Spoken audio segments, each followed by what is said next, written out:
In our monthly checkup today, we are talking about STD awareness. The Centers for Disease Control and Prevention reports that sexually transmitted diseases are on the rise.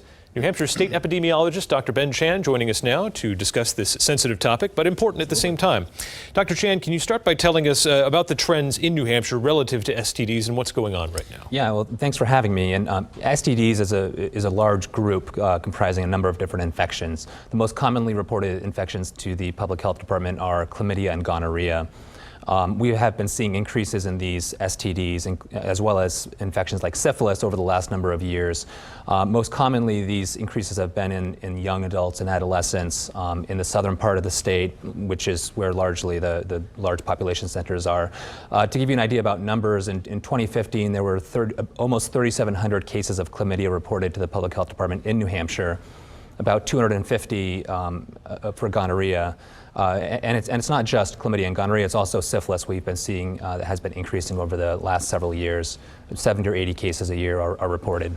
What's driving these numbers? Do we know essentially, obviously sexual behavior exists and that's happening, but or is it less protection? What's going on?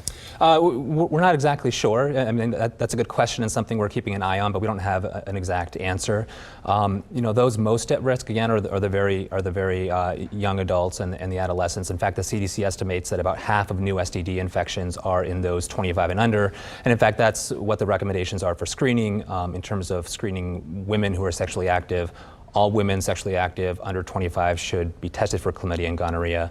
And then there are other higher risk populations, you know, people who engage with multiple sex partners, people who use unprotected sex, men who have sex with men, people with HIV.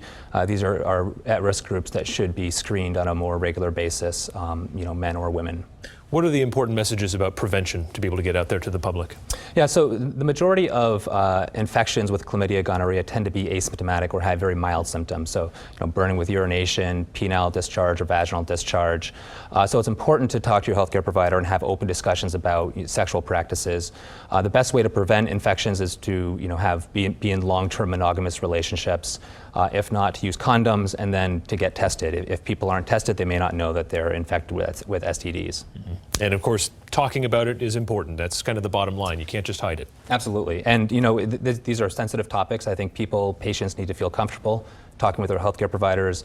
Likewise, healthcare providers need to be practiced and also be comfortable talking with their patients. You know, the goal here is to have an open discussion, which is very important.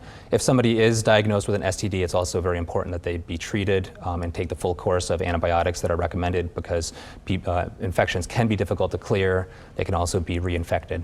All right, Dr. Benjamin Chan with some good tips there. Thank you very much. Thank you. And we will be right back.